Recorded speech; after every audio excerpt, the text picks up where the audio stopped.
Hello, good evening students. तो आज हम बीकॉम का सब्जेक्ट कॉर्पोरेट अकाउंटिंग स्टार्ट कर रहे हैं, जिसमें हमारा आज का पहला टॉपिक रहेगा इशू ऑफ शेयर्स। ठीक है। इशू ऑफ शेयर्स के बारे में आप क्लास 12th में भी कुछ इंफॉर्मेशन गैदर कर चुके हैं। सो शेयर्स बेसिकली होता क्या है, तो हमारा मेन टॉपिक रहेगा शेयर्स। तो पहले हमें इशू ऑफ शेयर से पहले हमें शेयर पता होना चाहिए क्या होता है। ठीक है। शेयर क्या होता है, जब आप अपनी कैपिटल को स्मॉल पार्ट्स में डिवाइड कर देते हैं। ठीक है। Division division of capital into small parts. ऐसा क्यों किया जाता है? फॉर एग्जांपल, आपकी कैपिटल है फर्म की 10 लाख। ठीक है। छोटी कैपिटल लेके चलते हैं। अब 10 लाख कैपिटल जब कंपनी को चाहिए होती है, तो वो कंपनी चाहती है कि हर किसी से थोड़ा थोड़ा हिस्सा उसको मिल सके। तो जब कंपनी को ये 10 लाख रुपए या 10 लाख रुपीज सबसे पूरी पब्लिक से चाहिए, तो कंपनी क्या करती है, इस 10 लाख रुपीज को डिवाइड कर देती है इनटू शेयर्स। अब फॉर एग्जांपल कंपनी कर लेती है इनको 1 लाख शेयर्स में कन्वर्ट कर लेती है, तो कितने शेयर्स हो जाएंगे यहाँ पर? 10 रुपीज का एक शेयर। अगर 10 लाख रुपीज के शेयर्स और 1 लाख शेयर्स हैं, तो एक शेयर की वैल्यू हो गई 10 रुपीज। अब ये 10 रुपीज जो भी चाहे, चाहे मिस्टर ए हो, चाहे मिस्टर बी हो, मिस्टर सी, वो अपने अपने हिसाब से यहाँ पर कंपनी में इन्वेस्ट कर सकते हैं। फॉर एग्जाम्पल, मिस्टर ए के पास मान लो ओवरऑल था 5,000 रुपीज इन्वेस्ट करने के लिए, मिस्टर बी के पास था 10,000 रुपीज इन्वेस्ट करने के लिए, मिस्टर सी के पास था 3,000 इन्वेस्ट करने के लिए। तो जब अगर इकट्ठी कंपनी 10 लाख रुपीज मांगेगी, तो ये लोग इन्वेस्ट नहीं कर पाएंगे। लेकिन वहीं अगर कंपनी कहती है हमारी कंपनी का शेयर एक 10 रुपीज का है, तो मिस्टर ए सीधा जाएंगे, 5,000 रुपीज को डिवाइड करेंगे 10 रुपीज से, दैट मीन्स 500 शेयर्स परचेज कर लेंगे इस कंपनी के। वहीं मिस्टर बी इसी तरह से 1,000 शेयर्स परचेज कर लेंगे। ऐसे मिस्टर सी 300 शेयर्स परचेज कर लेंगे। इस तरह से कंपनी की जो कैपिटल है 10 लाख रुपीज का टारगेट वो अचीव हो जाएगा। ठीक है। तो क्योंकि पब्लिक एट लार्ज पे जाके कंपनी अपने शेयर्स को इनवाइट करती है, इनविटेशन देती है कि हमारी कंपनी के शेयर्स बाय करो, तो इसलिए इकट्ठा जो है 10 लाख रुपीज को कुछ पार्ट्स में डिवाइड कर देती है, सो दैट जनरल पब्लिक अपने अपने हिसाब से उनका जो पॉकेट अलाउ करेगा उसके हिसाब से शेयर्स में इन्वेस्ट कर सके। ठीक है। तो ये तो था कि इट इज ऑल अबाउट के how company issue shares and what is shares. So अब देखते हैं कंपनी शेयर इशू करती कैसे है। ठीक है। तो शेयर जब भी कंपनी इशू करेगी, तो आईपीओ लेके आती है, इनिशियल पब्लिक ऑफर। अब उसकी पेमेंट कैसे होती है जब कंपनी इशू करती है शेयर्स? तो कभी कभी तो कंपनी लोगों से लमसम में ले लेती है, और कभी कभी कंपनी इनसे इंस्टॉलमेंट्स में लेती है पैसा। क्या डिफरेंस हो गया? फॉर एग्जाम्पल, ये मिस्टर ए जो थे, इन्होंने 500 शेयर्स बाय करे थे और 10 रुपीज का एक शेयर था। तो कभी कभी तो क्या करेगी कंपनी, जो भी 10 रुपीज है सीधा 500 पे उतने ले लेगी, इकट्ठा 5,000 का अमाउंट आपसे चार्ज कर लेगी। ठीक है। और कभी कभी क्या होगा कि ये 5,000 रुपीज, ये जो 10 रुपीज का है अमाउंट, इसको ब्रेक कर देगी कुछ पार्ट्स में। ब्रेक कर देगी लाइक, जब आप एप्लीकेशन करने जाओगे कंपनी को शेयर्स के लिए, तो उस समय आपसे कुछ अमाउंट चार्ज कर लेगी, फॉर एग्जांपल 3 रुपीज। फिर जब कंपनी आपको शेयर्स अलॉट करेगी, अलॉटमेंट के टाइम, वहां पर आपसे 4 रुपीज चार्ज कर लेगी। फिर उसके बाद कुछ कॉल्स होती हैं, first call, second call, final call. ठीक है। यहाँ पर आपसे कंपनी बैलेंस अमाउंट चार्ज कर सकती है इवन, और भी इसको और ईएमआई में भी, इंस्टॉलमेंट्स में भी इसको कन्वर्ट कर सकते हैं। ठीक है। तो अगर इस तरह से कंपनी आपसे चार्ज कर रही है, तो वो हो गया इंस्टॉलमेंट्स में। राइट। सो ये तो हो गया पेमेंट। अब नेक्स्ट टॉपिक जो इसमें, नेक्स्ट पार्ट हमने इसमें देखना है, वो है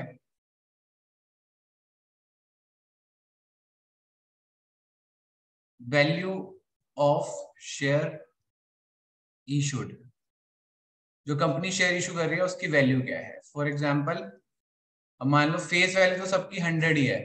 फेस वैल्यू कंपनी के शेयर की 100 रुपीज है। ठीक है।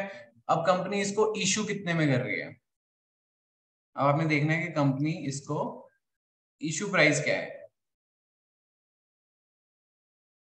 अगर इशू कर रही है कंपनी इस शेयर को 100 रुपीज वाले को 100 रुपीज में, या फिर इशू कर रही है इसको मोर देन 100 यानी कि 105 रुपीज में, या इशू कर रही है इसको 90 रुपीज में। ठीक है। अभी सुनो बस, अगर कंपनी 100 वाले शेयर को 100 में इशू कर रही है, तो इसको बोलते हैं इशूड एट पार। ठीक है। वहीं अगर 100 वाले शेयर्स को मोर देन 100 पे इशू कर रही है तो इसको बोलते हैं इशूड एट प्रीमियम। वहीं अगर 100 वाले शेयर को कम में इशू कर रही है तो इसको बोलते हैं इशूड एट डिस्काउंट। और ये डिस्काउंट वाला शेयर का इशू होता नहीं है, ठीक है, अलाउड नहीं है। तो company can not issue a share at discount. Clear? तो सिर्फ दो ही रह गए हमारे पास, issue of shares at premium and par. Clear? तो यहाँ पर हमारी एट पार और प्रीमियम वाली क्लियर हो गई बात। अब नेक्स्ट जो आपको देखना है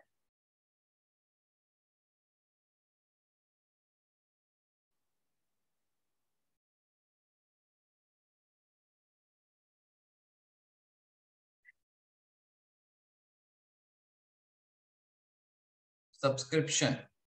कंपनी जब पब्लिक को इनवाइट करती है शेयर, हमारे शेयर परचेज कर लो, तो हो सकता है कि जितने कंपनी ने शेयर इशू किए हैं उससे ज्यादा लोग सब्सक्राइब कर लें, और ऐसा भी हो सकता है कि उससे कम ही लोग सब्सक्राइब करें। ठीक है, ये डिपेंड करता है कंपनी की रेपुटेशन के ऊपर। ठीक है, तो अगर कोई अच्छी रेपुटेशन वाली कंपनी है, जैसे नाउअडेज आप देख सकते हो अदानी के दिन अच्छे नहीं चल रहे। ठीक है, अदानी के दिन अच्छे नहीं चल रहे, वहीं अंबानी साहब के दिन बहुत बढ़िया चल रहे हैं। ठीक है, तो कोई ऐसा ऐसी कंपनी है जिसका दिन अच्छे चल रहे हैं या जिसके अंदर ग्रोथ ज्यादा दिखता है लोगों को, तो उस कंपनी के लिए तो जैसे ही उसका आईपीओ आता है लोग एकदम से ओवर सब्सक्राइब कर देते हैं उसको। ठीक है, फॉर एग्जाम्पल इन्होंने इशू किए थे 10,000 शेयर्स, लेकिन जो लोगों ने सब्सक्राइब कर लिया वो कितने शेयर्स के लिए कर दिया? 15,000 के लिए। ठीक है, तो 1.5 टाइम्स ये सब्सक्राइब हो गया इशू, यानी कि जितना इशू किया था उससे ज्यादा लोगों ने सब्सक्राइब किया, तो इसको बोलते हैं हम over subscription. Over subscription.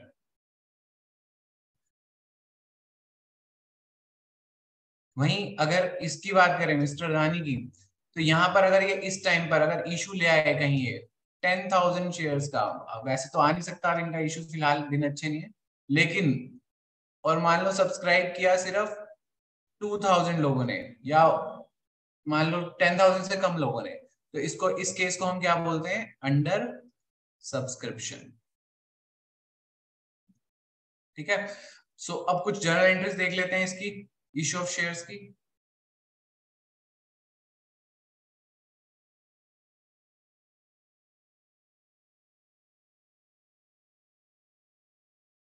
Journal entries, if share are issued for a lump sum amount, अगर ये लमसम अमाउंट के लिए इशू किए जाएंगे। ठीक है, so for example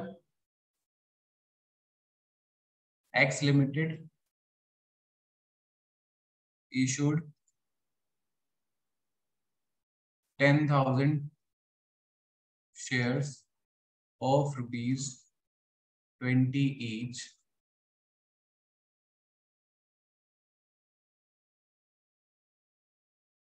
at par, और पार पे इशू किया है। Amount is received in lump sum, और जो अमाउंट है वो एक साथ इन्होंने रिसीव कर लिया। ठीक है, तो सबसे पहले जर्नल एंट्री करेंगे कंपनी, पहली एंट्री जब भी रहेगी वो किसकी रहेगी? पैसे आने की, क्योंकि कंपनी आप पे ट्रस्ट कब से इशू, कंपनी का ट्रस्ट कब से होगा आपके ऊपर कि आप शेयर एक्चुअल में परचेज करना चाह रहे हैं? जब आप अपने पैसे कंपनी के पास पहुंचा दोगे। तो इसलिए पहली एंट्री हमेशा बैंक से करेगी company, bank account debit to share. अब क्योंकि इसी इसी 20 रुपीज एक साथ ले लिए कंपनी ने, तो यही एप्लीकेशन मनी है और यही अलॉटमेंट मनी है, इसलिए इसकी एंट्री करेगी to share application and allotment account. ठीक है, अमाउंट क्या रहेगा? 10,000 शेयर से 20 का एक था, कितना हो गया? 2 lakhs। Second entry, second entry में क्या है? अब ये जो कंपनी के पास पैसे आ गए, share application money and allotment money, ये बिलोंग किससे करते हैं? ठीक है ना, देखो लास्ट में आप देखोगे कि आपके पास जो ये बर्तन है ये शेयर कैपिटल के नाम का है, शेयर कैपिटल। अब चाहे एप्लीकेशन का पैसा है वो भी इसमें जाना है, चाहे अलॉटमेंट का पैसा है वो भी इसमें जाना है, first call, final call, second call जो भी आ रहे हैं वो सारे पैसे एट लास्ट इसी में जाने हैं, शेयर कैपिटल के अमाउंट में। तो अब हम क्या करेंगे, जो शेयर एप्लीकेशन एंड अलॉटमेंट वाला पैसा है इसको डाल देंगे शेयर कैपिटल में।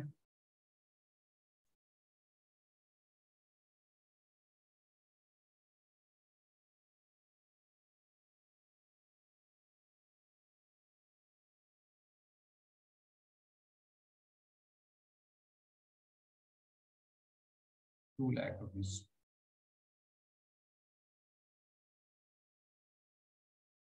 इस केस में क्या था, सारे शेयर्स एक ही बार में मैंने इशू कर दिए थे और एक ही बार में उनकी पेमेंट रिसीव कर ली थी, देखो लमसम में। ठीक है, अब एक एग्जांपल करते हैं जहां पर हम इनके पैसे इंस्टॉलमेंट में रिसीव करेंगे।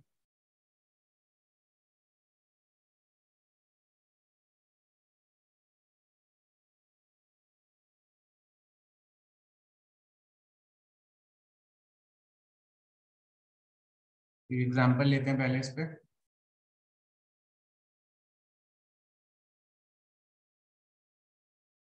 X limited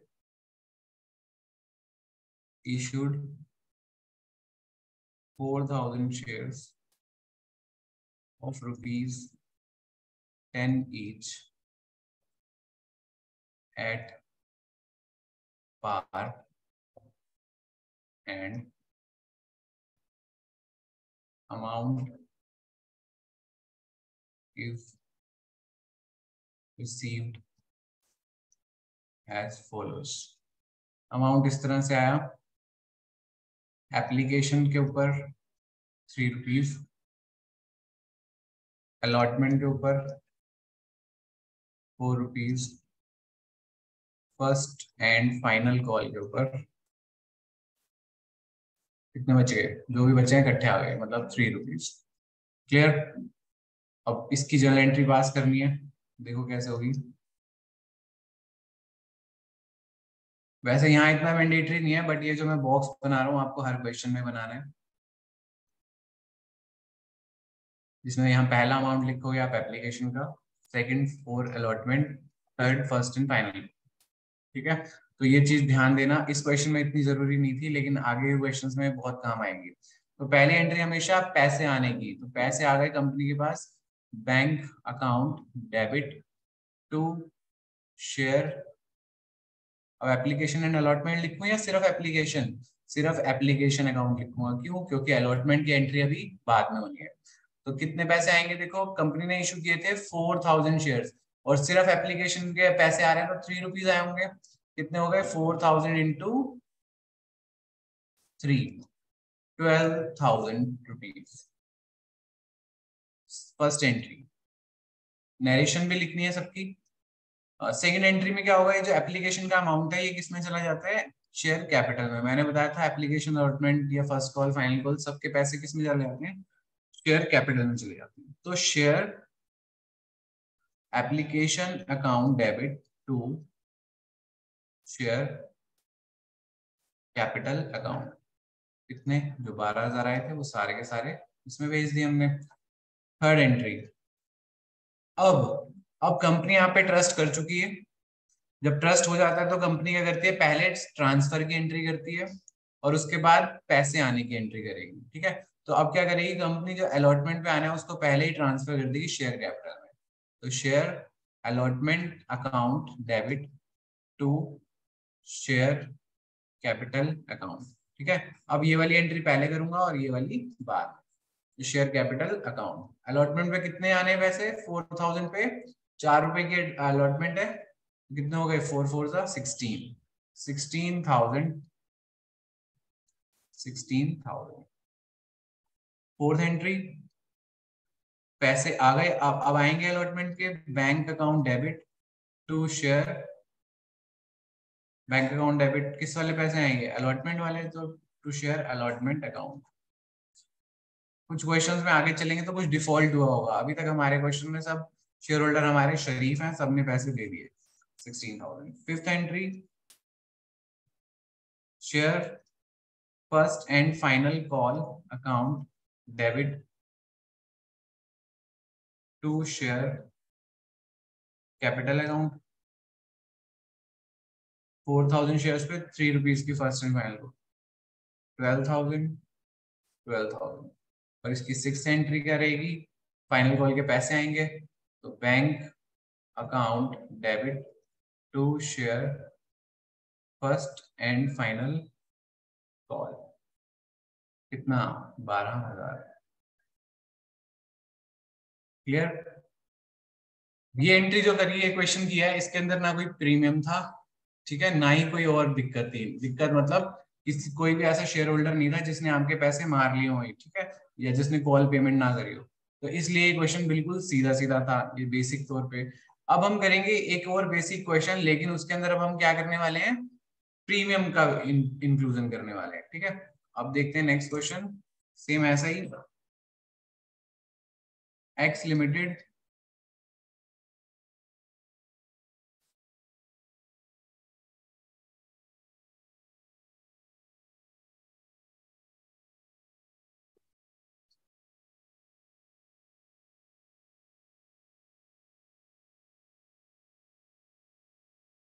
X limited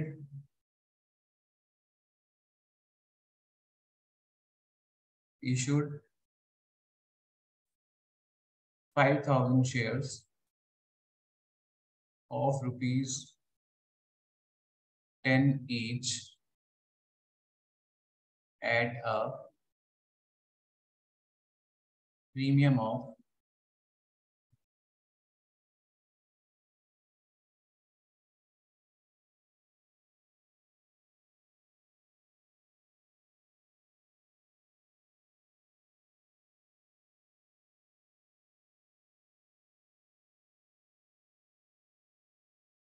rupees 2 per share. Amount called as follows. Amount ऐसे बुलाया गया आपसे, एप्लीकेशन के साथ आपसे मांगे गए 3 रुपए, अलॉटमेंट पे आपसे मांगे गए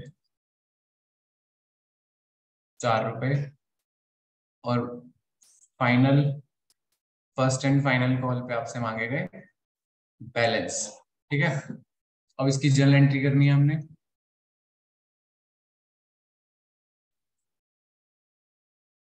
इसकी जर्नल एंट्री क्या रहेगी, देखो पहले बॉक्स बनाने के लिए कहा था, सबसे पहले बॉक्स बनाएंगे यहाँ पे।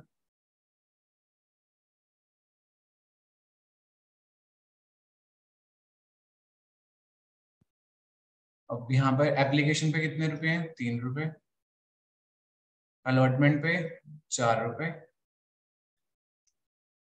अच्छा, और प्रीमियम में ना इसके अंदर ही होता है, तो यहाँ पे लिखी होगी line including premium, including premium. जब ये इंक्लूडिंग प्रीमियम है तो यहाँ पर मुझे 4 रुपए नहीं लिखना, ठीक है, इस बात पे ध्यान देना। जब इंक्लूडिंग प्रीमियम है तो मुझे यहाँ पे 4 रुपए नहीं लिखना, क्या लिखना है फिर,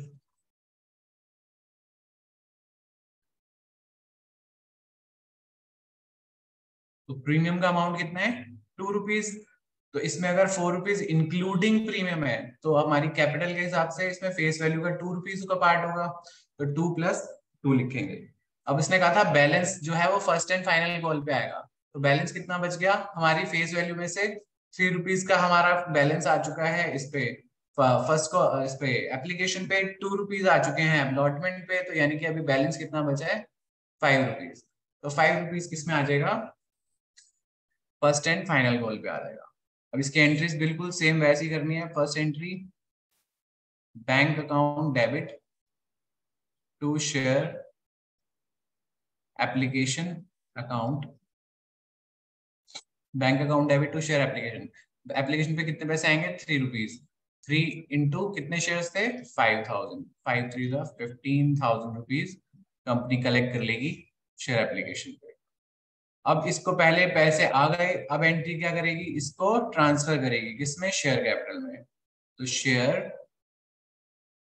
application account debit to share capital, to share capital, जो भी पैसा होगा जिस अलॉटमेंट का सारा कहाँ ट्रांसफर करना होता है, शेयर कैपिटल में। 15,000 जो आए थे वो सारे के सारे ट्रांसफर कर दिए जाएंगे। थर्ड वन, ध्यान से देखना इसको, एंट्री को। पहले तो शेयर अलॉटमेंट को ट्रांसफर करेंगे किसमें, शेयर कैपिटल में। तो share allotment account debit, share allotment में कितने पैसे आए होंगे, 4 रुपीज। ध्यान से देखो, 4 rupees including premium, including premium, यानी कि टोटल अलॉटमेंट पे कितने पैसे आ गए, 20,000। क्या ये 20 के 20,000 कैपिटल में जाएंगे, बिल्कुल नहीं जाएंगे। क्यों, क्योंकि सिर्फ फेस वैल्यू का जो पार्ट है ना इसके अंदर 2 रुपीज, ये कैपिटल में जाएगा। जो बाकी 2 रुपीज है वो सिक्योरिटीज प्रीमियम रिजर्व में जाएगा। तो to share capital, to share capital कितना जाएगा इसके अंदर, 5,000 शेयर्स थे, 2 रुपीज की फेस वैल्यू है इसके अंदर, तो 10,000 ही जाएगा। और बाकी 2 securities premium reserve, securities premium reserve कितना जाएगा, अगेन 10,000 ही जाएगा। क्यों, जो अमाउंट हमारा ये 2 रुपीज एक्स्ट्रा जो मिला है ये सिक्योरिटीज प्रीमियम का अमाउंट है, तो इसको सिक्योरिटीज प्रीमियम, और प्रीमियम कंपनी के पास आ रहा है तो कंपनी क्या करेगी, क्रेडिट, इनकम्स को क्रेडिट करते हैं। फोर्थ वन, अब क्या करेंगे, अलॉटमेंट के पैसे आएंगे bank account debit to share allotment. कितने पैसे आएंगे अलॉटमेंट पे, आएंगे तो पैसे पूरे ही, बस हमने उसमें से 10,000 कैपिटल में डाल दिया, 10,000 सिक्योरिटीज, तो बैंक अकाउंट में तो पूरे 20,000 ही लिखे जाएंगे। ठीक है, यहाँ तक कोई डाउट नहीं है। फिफ्थ एंट्री, फिफ्थ एंट्री में क्या करेंगे, फिफ्थ एंट्री में जो फाइनल कॉल का अमाउंट 5 रुपए बच रहा है इसको कॉल कर लेंगे। तो पहले तो हम ट्रांसफर की एंट्री मारेंगे, share first and final call account debit to share capital, first and final call के पैसे को कैपिटल में डालेंगे। 5,000 शेयर्स थे और फर्स्ट एंड फाइनल कॉल पे आने थे 5 रुपीज, ठीक है ना, ये 5 रुपये आने थे, तो 25,000 रुपीज ट्रांसफर कर देंगे शेयर कैपिटल में, एंड देन ये 5,000 सॉरी 25,000 रुपये मंगा लेंगे bank account debit to share first and final call, 25,000, 25,000। Clear. अब इसके बाद नेक्स्ट क्लास में हम देखेंगे वो वाले क्वेश्चंस जिसके अंदर कोई शेयर होल्डर हमारे को डिफॉल्ट कर देगा हमारे साथ। ठीक है, कुछ ऐसे होंगे शेयर होल्डर, गंदे शेयर होल्डर्स, जो हमारा पैसा जो है वो अभी तक हमें नहीं प्रोवाइड करेंगे, और कुछ ऐसे भी शेयर होल्डर्स होंगे जो हमारे को टाइम से पहले ही हमारे पैसे वापस कर देते हैं। ठीक है, तो उसके बारे में देखेंगे नेक्स्ट क्लास में। ठीक है, टेक केयर।